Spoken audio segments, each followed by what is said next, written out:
সে আমার কলিজার ভাই মরহুম আবু সাঈদ এবং মুগ্ধ সহ অনেক প্রাণ চলে গেছে। আল্লাহ তাদের পরিবার যারা দুনিয়াতে আছেন তাদেরকে সবর ইখতিয়ার করার তৌফিক দান করেন।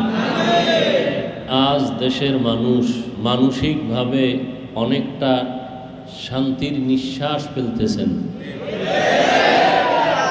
এর পেছনে যাদের ত্যাগ, যাদের পরিশ্রম, বৈষম্য বিরোধী ছাত্র আন্দোলন, আমার কলিজার টুকরা স্কুল, কলেজ, ভার্সিটি, মাদ্রাসার ছাত্র, আমাদের কওমির সন্তান মাঠে ময়দানে ত্যাগ স্বীকার করেছেন দিন রাত। আর এই ত্যাগ স্বীকার করতে গিয়ে অধিকার আদায়ের জন্য, দেশের শান্তির জন্য, মানুষের কল্যাণের জন্য যাদের জীবন চলে গেল, শাহাদাতের পেয়ালা পান করল, আল্লাহ এদেরকে জান্নাতের সর্বোচ্চ মাকাম দান করেন। সে আমার কলিজার ভাই মরহুম আবু সাঈদ এবং মুগ্ধ সহ অনেক প্রাণ চলে গেছে। আল্লাহ তাদের পরিবার যারা দুনিয়াতে আছেন তাদেরকে সবর ইখতিয়ার করার তৌফিক দান করেন। যারা অসুস্থ আছেন বিভিন্ন জায়গায়, হসপিটালে, ঘরে, আল্লাহ সবাইকে সুস্থতার নিয়ামত দান করেন। এই আন্দোলনে যার অগ্রণী ভূমিকা মুরব্বী হিসাবে পালন করেছেন, বিশেষ করে আমাদের উলামায়ে কেরামের, মুসলমানের আধ্যাত্মিক রাহবার নায়েবে আমিরুল মুজাহিদিন মুফতি সৈয়দ মুহাম্মদ ফয়জুল করিম দামাত বারাকাতুহুম, তার এই ত্যাগ প্রচেষ্টা আল্লাহ পাকে উম্মাহের পাথেয় হিসাবে কবুল করেন। আল্লাহ, আমার কলিজার টুকরা ছাত্র আবু সাঈদ আর মুগ্ধ সহ যারা রক্ত ঝরাইয়া দুনিয়ার থেকে চলিয়া গেল, এদের জান্নাতের উঁচু মাকাম দান করেন আল্লাহ। অল্প কিছুক্ষণের মধ্যেই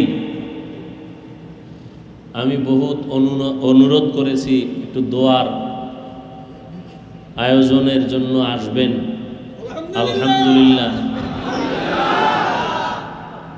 রাতের ঘুম, পরিশ্রম, সব দিকের ক্লান্ত থাকার পরেও রাজি হয়েছেন আসার জন্য। তিনি কিছুক্ষণের মধ্যে এখানে আসবেন। আল্লাহ পাক সুস্থতার সাথে হযরতকে এখানে আসার, কিছু নসিহাত করার এবং আমাদেরকে শ্রবণ করার, বরকত নেওয়ার তৌফিক দান করেন। এই যে আন্দোলন হলো, এখান থেকে আমরা দুইটা শিক্ষা নিতে পারি, উপদেশ নিতে পারি। এক নাম্বার, জুলুম অত্যাচারের পরিণাম ফল ভালো হয় না, সে যেই হোক, সে যেই হোক। আমি যদি আমার সন্তানের উপরে জুলুম করি তাহলে সন্তানের কাছে আমার পরাজয় বরণ করতে হবে কোনো না কোনো সময়। আমি শিক্ষক হয়ে যদি ছাত্রের উপরে জুলুম করি তাহলে ছাত্রের কাছে আমার পরাজয় বরণ করতে হবে কোনো না কোনো উপায়। এভাবে প্রত্যেকটা ক্ষেত্রেই আল্লাহ পাক এই জুলুম থেকে আমাকে, আপনাদের সকলকে এবং দেশবাসীকে হেফাজত করেন। আর একটা কি শিক্ষা, কোনো একটা টার্গেটকে সফলতার মানদণ্ডে নিতে হলে ঐক্যবদ্ধ হওয়া ছাড়া কোনো পথ নেই। ঐক্যবদ্ধতা, একতাবদ্ধতা, এটা একটা চূড়ান্ত সফলতার পূর্বাভাস।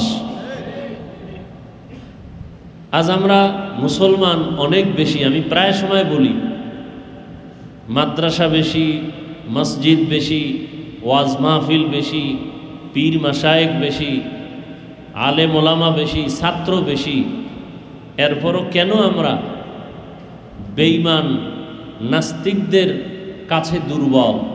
এর একমাত্র কারণ আমাদের পরস্পরে একতাবদ্ধতা নেই। এই আন্দোলন থেকে শিক্ষা নেওয়া উচিত আমার, আপনার সকলের। একতাবদ্ধতা না থাকলে ওই পরিবেশে, ওই জায়গায় কোনোদিন শান্তির আশা করা যায় না। না পরিবারে, না ব্যক্তিতে, না সমাজে। আল্লাহ আমাদের সবাইকে দ্বীনের রাস্তায় ঐক্যবদ্ধ হয়ে কাজ করার তৌফিক দান করে। আর সব থেকে বড় একটা দোয়া আপনাদের করা দরকার, করবেন, আমরাও দোয়া করি এবং চাই, উম্মতের রাহবার উলামায়ে কেরাম যত কিছুই হচ্ছে, মানুষের একটা হৃদয়ের টান, মোহাব্বত, ভালোবাসা উলামায়ে কেরামের প্রতি এখনো ইনশাআল্লাহ কিয়ামত পর্যন্ত থাকবে। সেই উলামায়ে কেরামদের মোহাব্বতের অবস্থানটা আরো মজবুত হবে যদি উলামায়ে কেরাম আমরা ভেদাভেদ ভুলে একতাবদ্ধ হয়ে যেতে পারি, আমাদের মুরব্বীরা এক হতে পারেন, তাহলে ইনশাআল্লাহ উলামায়ে কেরামের এই একতাবদ্ধতা মুসলমানের জন্য সফলতার পূর্বাভাস।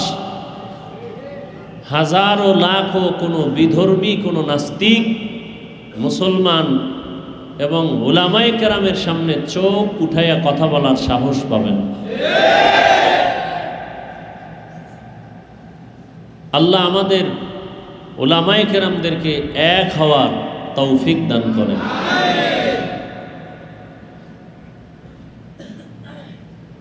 আমি আপনাদের সামনে সংক্ষিপ্ত কিছু কথা বলবো, এর মধ্যেই নায়েবে আমির হযরত আসবেন।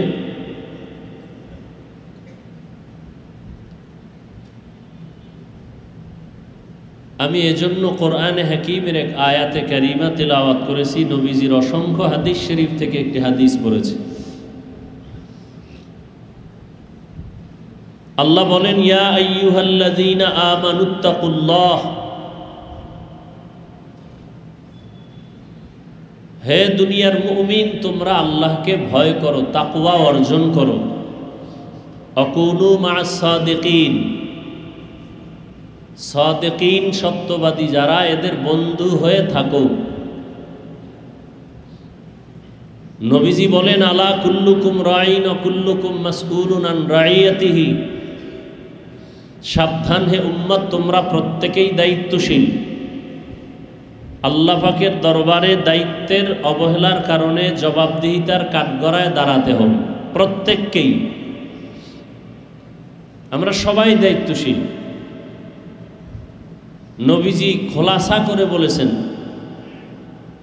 যার অধীনে যারা থাকে, অধীনস্থদের দায়িত্বশীল ওই কর্তা, ওই মালিক, ওই গার্ডিয়ান। স্ত্রীর জন্য স্বামী দায়িত্বশীল, সন্তানের জন্য পিতা মাতা দায়িত্বশীল, মসজিদের মুসল্লিদের জন্য ইমাম ও খতিব দায়িত্বশীল, গোটা উম্মতের জন্য উলামায়ে কেরাম দায়িত্বশীল।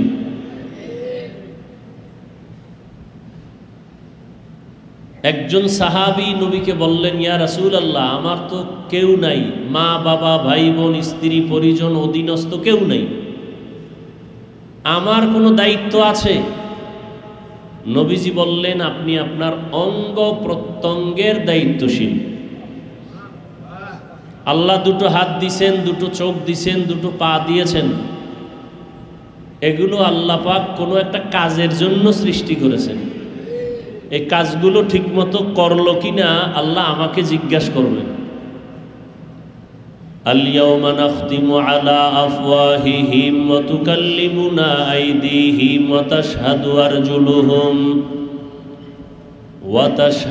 আরজুলুহুম বিমা কানু ইয়াকসিবুন।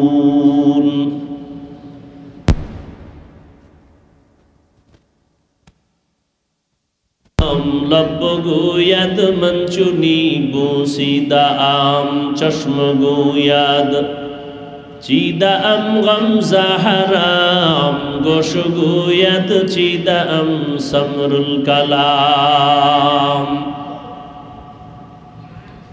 আল্লাহ হাতকে প্রশ্ন করবেন, জবানকে বলবেন, তোমাকে যে দায়িত্বর জন্য পাঠানো হয়েছিল, বানানো হয়েছিল, দায়িত্ব পালন হইল কিনা? জবান ঠোঁট কথা বলবে, হাত কথা বলবে। ওদিন মিথ্যা বলার কোনো সুযোগ নেই। মিথ্যা বললেও পার পাবে না, সাক্ষী দাঁড়ায় যাবে অনেক। দুই কাদের দুই ফেরেশতা আমল নামা আল্লাহ দিবেন। ওয়াউজিআল কিতাবু ফাতারাল মুজরিমিনা মুশফিকিনা মিম্মা ফীহি ويقولون يا ويلتنا ما لهذا الكتاب لا يغادر صغيرة ولا كبيرة إلا أحصاها ووجدوا ما عملوا حاضرا ولا يظلم ربك أحدا। আল্লাহ আমলনামা পেশ করবেন, ছোট থেকে ছোট ভালো মন্দ সব লেখা থাকবে। কারো প্রতি আল্লাহ কারো জুলুম করবেন না। হাসরের ময়দানে যার যার কৃতকর্ম দেখবে, আল্লাহ বলবেন ইকরা কিতাবাকা, পড় তোর আমলনামা। কাফা বি নাফসিকাল ইয়াউমা আলাইকা হাসিবা, আজকের দিন তোমার হিসাবের জন্য তুমিই যথেষ্ট। তুমি হিসাব করো। ছাত্ররা পরীক্ষা দেয় মাদ্রাসায়, স্কুলে, কলেজে, তো নাম্বার কখনো যেটা আশা ছিল পাওয়ার, এটা একটু কম পায়। নাম্বার যদি কম পায় তখন চ্যালেঞ্জ দেয় না, যে আমার লেখার যে পেপার এটার উপরে চ্যালেঞ্জ, আমি এই নাম্বার পাবো না, আরো বেশি পাবো। চ্যালেঞ্জ দেয় না? চ্যালেঞ্জ দেয়। তখন চ্যালেঞ্জ গ্রহণ করে আর ওই ছাত্রকে ডাকে, তুমি কি লেখছো না লেখছো তোমারটা তুমি দেখো, আসো। কিয়ামতের দিন আল্লাহ আমলনামা দিয়ে বলবেন তুমি তোমার হিসাব করো। প্রকাশ্যে অপ্রকাশ্যে গোপনে কখন কি করছো সব লেখা আছে। হাত সাক্ষী দিয়ে দিবে, জবান সাক্ষী দিয়ে দিবে, পা সাক্ষী দিয়ে দিবে। অত্যাধুনিক ক্যামেরা বের হইছে, রেকর্ডিং ক্যামেরা, সিসি ক্যামেরা, সব অন্ধকার কিন্তু ক্যামেরা সব রেকর্ড করতেছে স্পষ্ট দিনের মতো। এই ক্যামেরায় সব ধারণ করে, রাতের অন্ধকারেরটাও দিনের মতো। না মানুষ মেধা দিয়ে তৈরি করছে না? মেধা কি দিছেন? সে আল্লাহ বান্দারটা পারবেন না?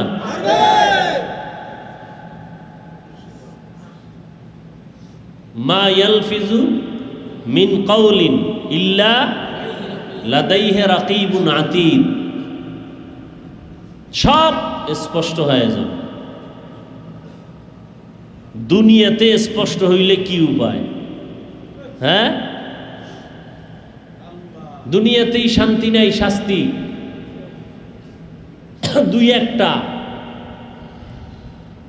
সব অন্যায় ধরা পড়লে কেউ কাউকে ছাড় দেয় না। হাসরের ময়দানে আল্লাহ ছাড় দিবেন না ঠিক, তবে জুলুম করবেন না। আল ইয়াউমা তুজজা কুল্লু নাফসিম বিমা কাসাবাত লা যুলমাল ইয়াউম, সেদিন কারো উপরে আল্লাহ জুলুম করবেন না, যার প্রাপ্য তাকে দিয়ে দিবেন। এই যে কথাগুলো বলতেছি, অন্যায় অপরাধ হাতের দ্বারা, চোখের দ্বারা, জবানের দ্বারা, এগুলো কিছু অপরাধ আছে দেখা যায়, কিছু আছে দেখা যায় না। গালি দেওয়া অপরাধ, এটা দেখা যায় না। একজনে গালি দিছে, এটা অন্যায় করছে, কবিরা গুনাহ করছে, কারো হক নষ্ট করছে, এটা দেখার মতো অপরাধ। বিনা ওযুতে নামাজে দাঁড়াইছে, দেখার মতো অপরাধ। এটার দেখেই তারে ধরলাম, ভাই তোমার নামাজ হয় নাই, তুমি আবার পড়ো। কিন্তু কিছু অপরাধ আছে দেখা যায় না। এই অপরাধটা কলবের সাথে সম্পৃক্ত। মালের মোহাব্বত, সম্মানের চেয়ারের মহব্বত, অহংকার, কারো প্রতি হিংসা, বিদ্বেষ, এগুলো দেখা যায় না।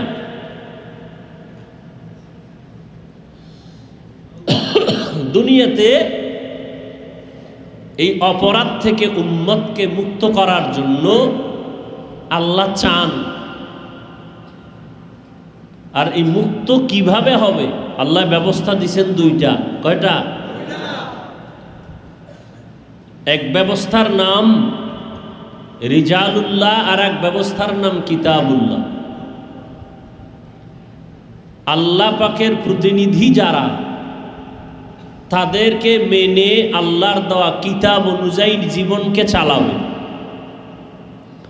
আল্লাহর দেওয়া প্রতিনিধিদের মধ্যে শ্রেষ্ঠ রহমাতুল্লিল, আর আল্লাহর দেয়া কিতাবের মধ্যে শ্রেষ্ঠ কোরআনুল কারীম। এই দুই জিনিস যারা ঠিকমতো মেনে চলবে, নবী চ্যালেঞ্জ দিয়ে গেছেন ১৫০০ বছর আগে। قال النبي صلى الله عليه وآله وسلم تركت فيكم أمرين لن تضلوا ما تمسكتم بهما كتاب الله وسنة رسوله। দুই জিনিস রেখে গেলাম, যদি ধরে রাখো তাহলে তোমাদের কোনোদিন ঈমানও যাবে না, সম্মানও কমবে না। দুইটার গ্যারান্টি, ঈমানও যাবে না, সম্মানও। এক নম্বরে কোরআন, দ্বিতীয় রসুলের সুন্নত। দ্বিতীয় কি? কোরআন আর সুন্নত। এই দুইটা আজও যাদের কাছে আছে, এদের ঈমানও আছে, সম্মানও আছে। আর এই দুইটা যাদের কাছে নাই, তাদের ঈমানও নাই, সম্মানও নাই। এখন আপনারা বলেন, ওলামায়ে কেরামের কাছে এই দুইটা আছে না নাই? আপনাদের কাছে ডাইরেক্ট না থাকলেও ইনডাইরেক্ট, যারা কোরআন পড়তে পারেন না, কোরআন ওয়ালাকে অন্তরে ধারণ করেন, সুন্নত অনুযায়ী চলেন, তাহলে আপনাদের কাছেও আছে। এরপরও সম্মান মাঝে মাঝে কমে আবার বাড়ে, হয় না? হয় না? কারণ কি? কয় দুই জিনিস আছে ঠিক, কারোটা কম আছে, কারোটা বেশি আছে। কি? একজন আলেমের ডান হাতে দেখলাম স্বর্ণের আংটি লাগানো। কিসের আংটি? পুরুষের জন্য স্বর্ণ পরিধান করা হালাল না হারাম? একজন আলেম, সে কি নামদারি আলেম, বুঝেন না? একটা কথা মনে রাখবেন, আলেম আর নায়েবে নবী বা নায়েবে রসুল, ওয়ারাসাতুল আম্বিয়া, এরা এক না। আলেম হওয়া এক জিনিস, ওয়ারাসাতুল আম্বিয়া হওয়া আর এক জিনিস। নবীর ওয়ারিস, সব আলেম নবীর ওয়ারিস না, সব আলেম নবীর ওয়ারিস না। তো নবী তো বলছেন, দুনিয়াতে সব থেকে ভালো আলেম, দুনিয়াতে সব থেকে খারাপ তাওয়াল। ইন্না শাররাস শিরারুল উলামা ওয়া ইন্নাল খায়রা খায়রুল উলামা। ভালোর থেকে ভালো আলেম, খারাপের থেকেও খারাপ নবী বলে গেছেন। আবার ওলামায়ে কেরামের সম্মান অনেক উপরে, তাও নবী বলছেন, আল্লাহ কোরআনে বলছেন। তাহলে আলেম আর নবীর ওয়ারিস কিনা? সবাই আলেম হতে পারে, সবাই নবীর ওয়ারিস হতে পারে। নবীর ওয়ারিস তারা যারা নবীর আদর্শকে পরিপূর্ণ জীবনে ধারণ করে। নবীজি তালিমের কাজ করছেন, দাওয়াতের কাজ করছেন, তাজকিয়ার কাজ করছেন, রাষ্ট্র বিনির্মাণে কাজ করছেন, করেন নাই?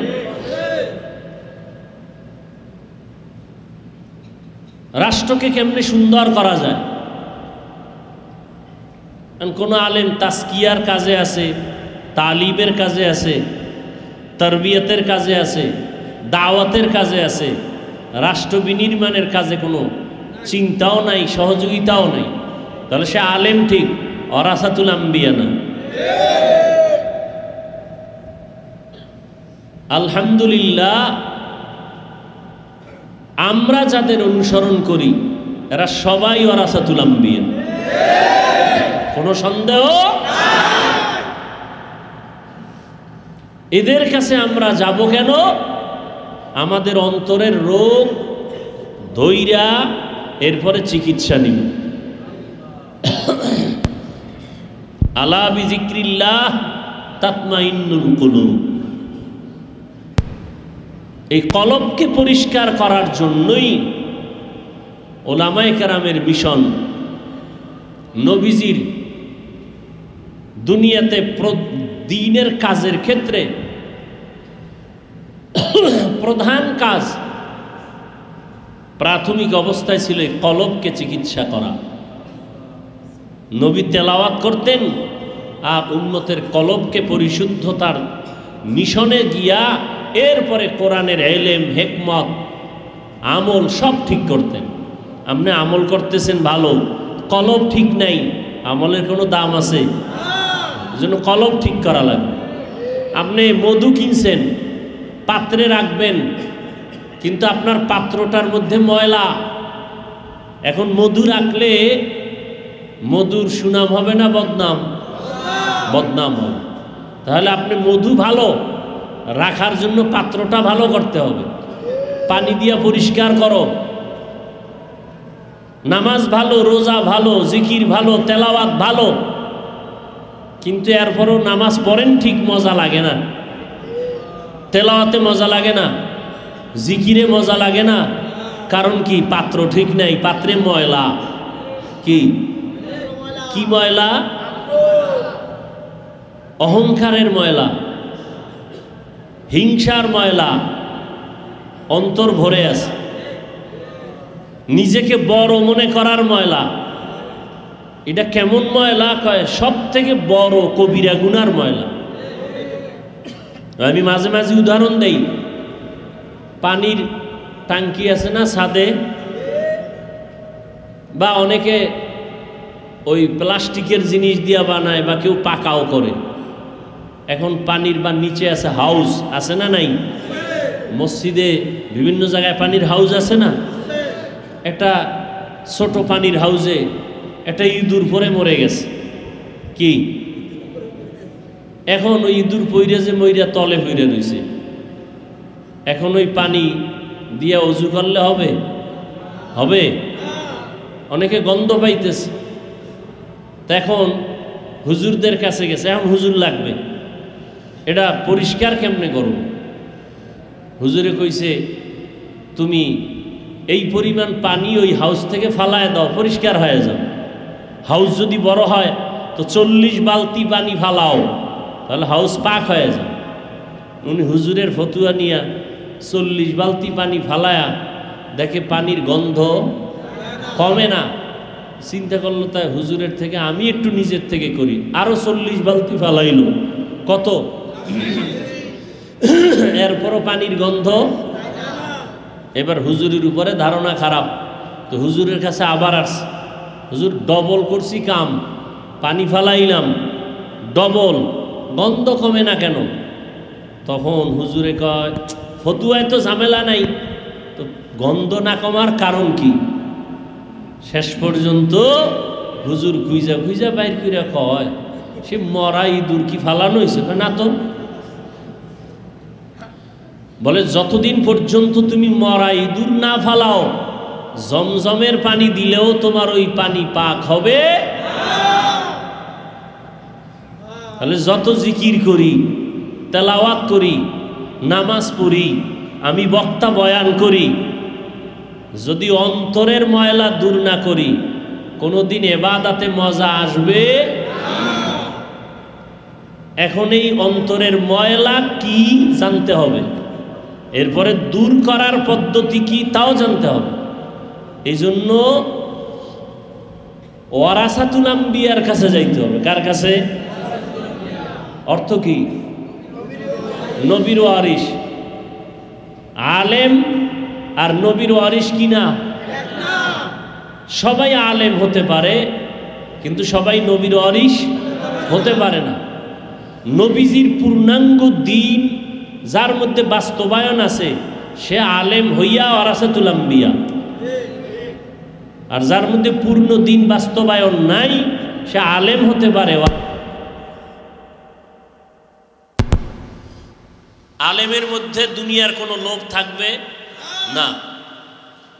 এই অন্তরের রোগের চিকিৎসার জন্য ওয়ারাসাতুল আম্বিয়া, উলামায়ে আহলে হক, যাদেরকে আরেক ভাষায় বলে এরা আহলুল্লাহ, আল্লাহ কয় এরা সাদিকিন, এরা সলিহিন, এরা আউলিয়া।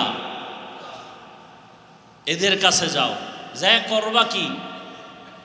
দেখা কইরা দৌড়, কয় না, মা সাদিকিন কুনু, তাদের সাথে বন্ধুত্ব করে থাকো। কয় কতক্ষণ? কয় তার রঙে তুমি রঙিন হইবা না যতক্ষণ। আমার একজনে সেদিন কয়, কোন এক কথার প্রেক্ষিতে, যে নবীর সব দিন সম্পর্কে উম্মতেরে বুঝাও,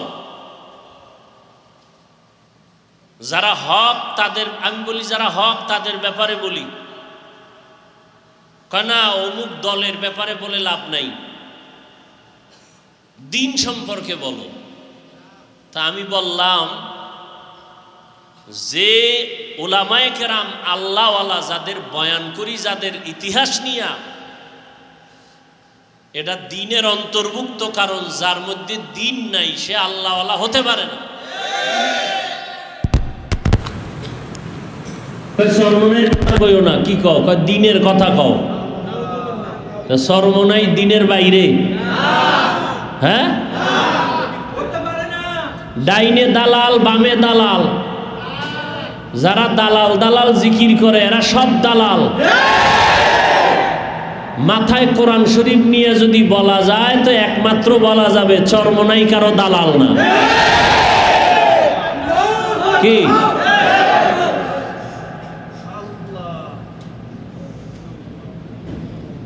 কেউ যদি প্রমাণ দিতে পারে, ওই দিন থেকে আমি চরমনের নাম আর মুখে নিব না। যে তারা টাকা খাইয়া কথা ডান বাম করছে, কেউ যদি একটা প্রমাণ দিতে পারে, ওই দিন থেকে আমি চরমনের নাম নিব না। আর এ পর্যন্ত আসি বিদায় আল্লাহ পাক বিজয় অবস্থায় রাখছেন। তার মানে কি অন্যেরা সব খারাপ? হ্যাঁ, এখন আমাদের চূড়ান্ত সময় উলামায়ে কেরাম এক হওয়ার। এখনো যদি হতে না পারি, লেখালেখি করি, বিরুদ্ধাচরণ করি, অমুকের এই দোষ অমুকের এই দোষ, তাহলে আপনার দোষের অভাব আসেনি। আপনার মাইয়ার দোষ, পোলার দোষ, বউয়ের দোষ, এরকম দোষ খুঁজলে বউ রাখা যাবে না। এরকম দোষ খুঁজলে সন্তানের পরিচয় দেওয়া যাবে না। এরকম দোষ খুঁজলে ইমাম সাহেবেরা রাখা যাবে না। কথা ঠিক না? দেখতে হবে যে দোষটা কি ব্যক্তিগত না সামাজিক কোনো বিষয়। ব্যক্তিগত দোষ আমার আছে, আপনার আছে, এটা থাকবেই। এজন্যই তো আমরা মানুষ, এজন্যই তো মানুষ। এইটাকে ধইরা এখনো যারা আলেমের পিছনে লেখালেখি করে, আল্লাহর কাছে দোয়া করি এদের হেদায়াত দান করুন। মুখে বলে আমরা সবাই এক হয়ে যাই, কেউ কারো বিরোধিতা করব না, ভিতরে গিয়া রাতের আধারে বিসমিল্লাহ ছাড়া, কলম ছাড়া লেখার মতো একটা পেপার আছে না নাই? এখানে লেখালেখি চলতেছে। নাম কি? আহা, এত পরিমাণ গুজব, এত পরিমাণ মিথ্যাচার। আলেম হইয়া আলেমের বিরুদ্ধে কিভাবে লেখে এটা আমার বুঝে আসে না। আমরা সব কিছু ভুলে গিয়া নতুন করে আমরা ওলামায়ে কেরাম এক হয়ে দিনের পথে যদি আগায় যাই, তাহলে বিজয় আমাদের খুব নিকটে ইনশাআল্লাহ। আল্লাহ সবাইকে তৌফিক দান করেন। এই ফেসবুকের লেখালেখির থেকে নিজেদেরকে কন্ট্রোলে রাখি। তো যে কথা বলছিলাম, আমাদের উলামায়ে আহলে হক ওয়ারাসাতুল আম্বিয়াদের কাছে আসার মাকসাদ একটা, আগে বুঝতে হবে কেন আসি। আপনি এখানে আসবেন আর যাইবেন আর খিচুড়ি খেয়ে দৌড়, হ্যাঁ, কোনো ফায়দা নাই। কেন আসবো এখানে, মাকসাদ কি, এটা বুঝতে হবে। আমাদের কলবের চিকিৎসা বলবেন, এজন্য তো বহু জায়গা আছে। হ্যাঁ, সব জায়গায় যাবেন, রোগ আছে তো যেখানে চিকিৎসক আছে সেখানে যাব, যার ঔষধে ভালো হয়। কি বলেন? যার ঔষধে ভালো হয়।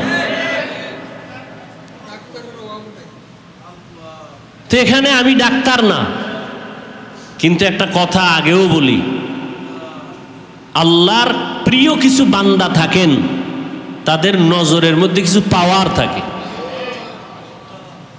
নজরে কি থাকে? কে দান করেন? কোরআনের ভাষায় এই পাওয়ারের নাম ফুরকান, হাদিসের ভাষায় এই পাওয়ারের নাম ফেরাসাত। এই পাওয়ার আল্লাহ তাদেরকে দেন যারা তাকওয়ার উপরে মুজাহাদা করেন। ওয়াল্লাযীনা জাহাদু ফীনা লানাহদিয়ান্নাহুম সুবুলানা ওয়া ইন্নাল্লাহা লামাআল মুহসিনিন।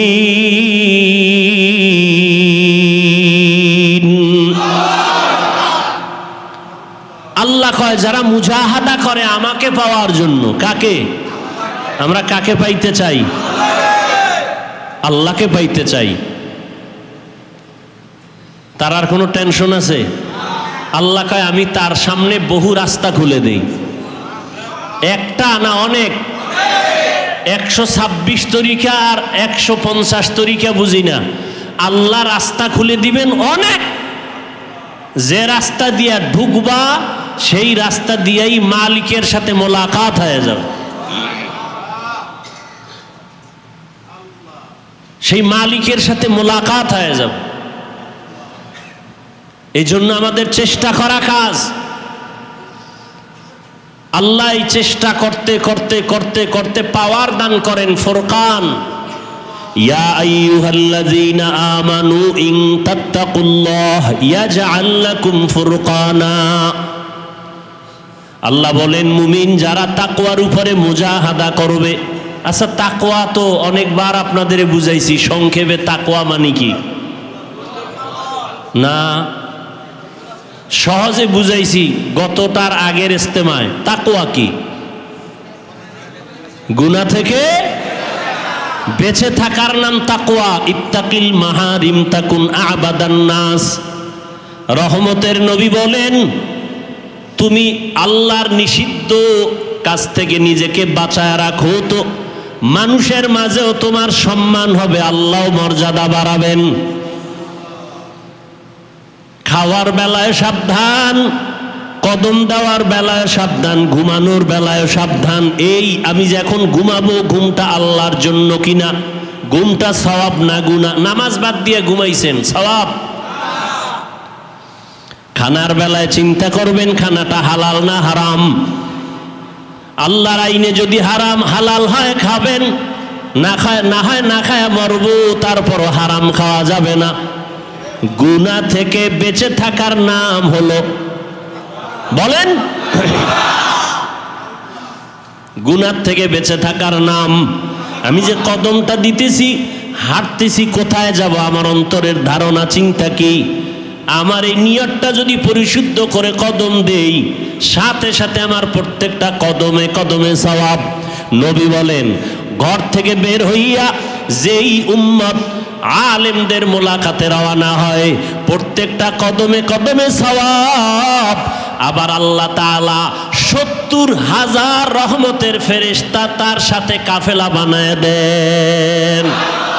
আতিনা ফি দারে দুনিয়া না হাসান আতিনা ফি দারে উকবা না হাসান ইয়া গিয়াসাল মুস্তাগীসিন ইহদিনা লফতিখারা বিল উলুমে ওয়াল গিনা হর গড়ি দে নেক তু তৈয়ার হ্যায় जो न मांगे उससे तू बेजार है।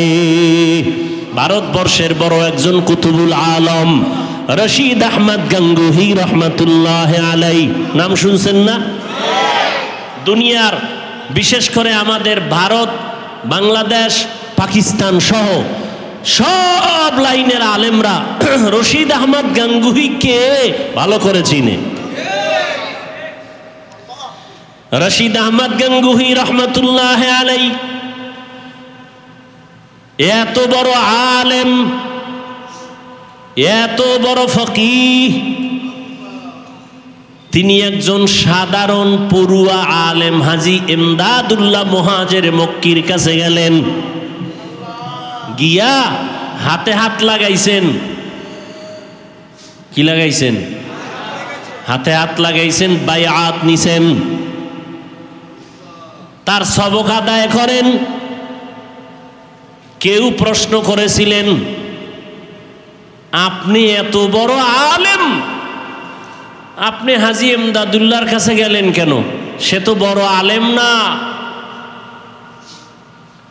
কয়, আমি এলেম শিখতে যাই নাই, আমি মাসআলা শিখতে যাই নাই, আমি যে এলেম অর্জন করছি এই এলেমের পাওয়ার বাড়ানোর জন্য গেছি, মারেফতের রং লাগানোর জন্য গেছি। তার কাছে যেই মারেফতে এলাহি আছে, আমার কাছে এলেম আছে, ফিকহ আছে, তাফসীর আছে, বালাগাত আছে, মান্তিক আছে, সব আছে, মারেফতের রং নাই। কি নাই? আমি মারেফতের রং লাগাবার জন্য তার কাছে গেছি, মাসআলা দিব আমি, আর আমার রুহানিয়াতের পাওয়ার বাড়াবেন তিনি। মারেফতের রং বড় কঠিন জিনিস। শরিয়াতরা মুকদ্দমদার একনু মারেফত আজ শরিয়াত নিস্তে বেরু, शरीअत हो तरीक़त हो तमामी, हकीकत में मोहम्मद की गुलामी। ওখানে যাওয়ার পরে কি হয় জানেননি? এতদিন ভাবছি আমি বড় আলেম, আমি বড় মুফতি সাহেব, আমি বড় মুহাদ্দিস সাহেব, আমি বড় বক্তা, আমি বড় খতিব। হাজী ইমদাদুল্লাহর কাছে যাওয়ার পরে এখন কয়, আমি আসলে মানুষের কাতারেই নাই, আমি কিছু না, আমার এলেমের কোনো দাম নাই, আমি মুহাদ্দিস না, আমি মুফতি না, আমি কিছুই হতে পারি নাই, আমি যত বড় আলেম হই না কেন মানুষ হতে আমি পারি নাই, আমি মানুষই হইতে পারি নাই। আমার থেকে একটা কুকুর ভালো। কুকুর মালিকের গোলামি করে না খাইয়া, বেতন কত পায়? কোনো বেতন পায়? মালিকের সাথে বেদবি করে। আর আমরা মালিকের থেকে কি না পাই? কি না পাই? হাঁটতে জানতাম না, আল্লাহ আমারে হাঁটা শিখিয়েছেন। জিব্বা দিয়া ডাকতে পারতাম না আব্বু আম্মু, এখন আমি অনবরত কথা বলতেছি, জিব্বাটা কখনো বন্ধ হয় নাই। হ্যাঁ, আমি চলতে পারি না, এখন চলতে পারতেছি। আমি ছিলাম দুর্বল, এখন আমি শক্তিশালী। আমার গাড়ি ছিল না, বাড়ি ছিল না, এখন সব কে দিছেন? আহা, সকাল বেলার ধনীরে তুই ফকির সন্ধ্যাবেলা। আল্লাহ অনেকের কিছু দেয়, ইচ্ছা করেই দেয়। এই বাপ মা সন্তানের দেয় না? সন্তান কইছে, আব্বু আমারে জামা, ছোট বাচ্চা যখন ছিলাম কইছিলাম আমার জামা দাও, আব্বা বুঝে আমার দিছে না, জামা দিছে লাগে না, এরপরও দিছে, এই খেলনা এইটা দিছে সেটা দিছে, জুতা দিছে, সব ঠিক না, আল্লাহও দিছে। বাচ্চা বুঝে না, এটার কাদা টাদা লাগায় নষ্ট করে ফেলাইছে, আবার ওটা নষ্ট বাবা চাওয়ার আগে আর একটা এনে দিছে। হ্যাঁ, এখন ওই সন্তান বড় হইয়া বাবারে চিনে না। এখন আমার টাকা আছে, পয়সা আছে, আমার বাবা লাগে না, মা লাগে না। এবার বাপ মা কয় তোর মতো সন্তানও আমার আল্লাহ চেয়ারে বসাইছেন, সম্মান দিছেন, সব দিছেন। কে আমারে গরিব থেকে ধনী বানাইছেন, কে আমাকে এত সম্মান দান করছেন। এখন আমাকে দেখলে সবাই সালাম দেয়, সম্মানের চেয়ার আগায় দেয়, সেলিউট দেয়। আল্লাহ কয় এটা দইরা রাখ, যদি গাদ্দারি করো একটা থাপ্পড় দিয়ে যে নামায় দেবো, তেরি ভাবি না তোর কি থেকে কি হয়ে গেল। আল্লাহ পারে না, পারে না, পারে না, পারে না, পারে না, পারে না।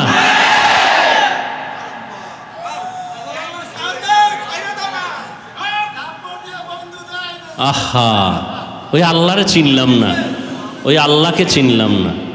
हकीकत से तू दुनिया बेखबर है, दुनिया की नुमाइश पर नजर है। কে আমার এত সম্মান দান করছেন, এত ইজ্জত কে দান করছেন, তাকে আমি চিনলাম না। ওই দয়ার মালিক আমার কেমন দয়ার মালিক আল্লাহ পাক। আমি কথা বলতে জানতাম না, আল্লাহ আমাকে কথা বলার শক্তি দান করছেন। আল্লাহ আমাকে সম্মানের চেয়ারে বসাইছেন। এই চেয়ারে বসার কোনো যোগ্যতা আমার, কে বসাইছেন? আল্লাহ বসাইছেন। রশিদ আহমদ গাঙ্গুহি আমার মাওলার মোহাব্বত যখন পাইল, কান্না শুরু করলেন। হাজী ইমদাদুল্লাহর কাছে যাওয়ার আগে মালিকের সাথে এত সম্পর্ক হয় নাই, এখন এমন পরিমাণ সম্পর্ক। ওই আল্লাহর বান্দা রশিদ আহমদ গাঙ্গুহি এখন খানার চিন্তা নাই, ঘুমের চিন্তা নাই, বাড়ির চিন্তা নাই, সন্তানের চিন্তা নাই। দরজা লাগায়া আমার মাওলাকে ডাকতে থাকেন, ইয়া এলাহি মুঝসে মুঝকো দূর কর, তাকে দেখো মুঝ में तुझको एक नजर, या इलाही तू मेरा माबूद है, या इलाही तू मेरा माशूक है। আল্লাহর মোহাব্বত যখন অন্তরের মধ্যে জমা হলো, এখন তার রাতের বেলা ঘুমায় না, ওই মাওলার সাথে একটু কথা বলার জন্য তাহাজ্জুদের মুসাল্লায় দাঁড়াইয়া আমার মালিকের ডাক দিয়ে কয়, মালিক আমি হাজির। ও আল্লাহ, তুমি আমারে কই, তুমি আমারে কই তালাশ করো, আমি তো তোমার মোহাব্বতে যায় না মাঝে হাজির হয়ে গেলাম। আমার মা ঘুমায়, আমার ভাই ঘুমায়, আমার বন্ধু ঘুমায়, আমি ঘুমাই না রে আল্লাহ। আমি তোমাকে পাওয়ার জন্য তোমার মোহাব্বতে যায় না মাঝে দাঁড়ায় গেলাম। আল্লাহ পাক বলে, বান্দা তুই আগাইতে থাক, আমি আল্লাহ রহমতের দরজা খুলে দিতেছি। আল্লাহ পাক বলেন, বান্দা যখন তুই আমাকে ডাকতে থাকবি, ডাকতে থাকবি, আমি আল্লাহ পাক তোমার সাথে এমন দেখাই করব। ওয়া নাহনু আকরাবু ইলাইহি মিন হাবলিল ওয়ারিদ, ফাআইনামা তুওয়াল্লু ফাসাম্মা ওয়াজহুল্লাহ।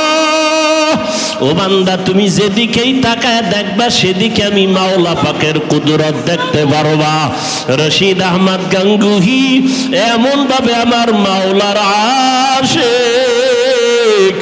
এক আল্লাহর বান্দা একদিন তাকায় দেখে রশিদ আহমদ গাঙ্গুহি রহমাতুল্লাহ আলাইহি এই পরিমাণ আল্লাহর মোহাব্বতের মাতোয়ারা হয়ে গেলেন।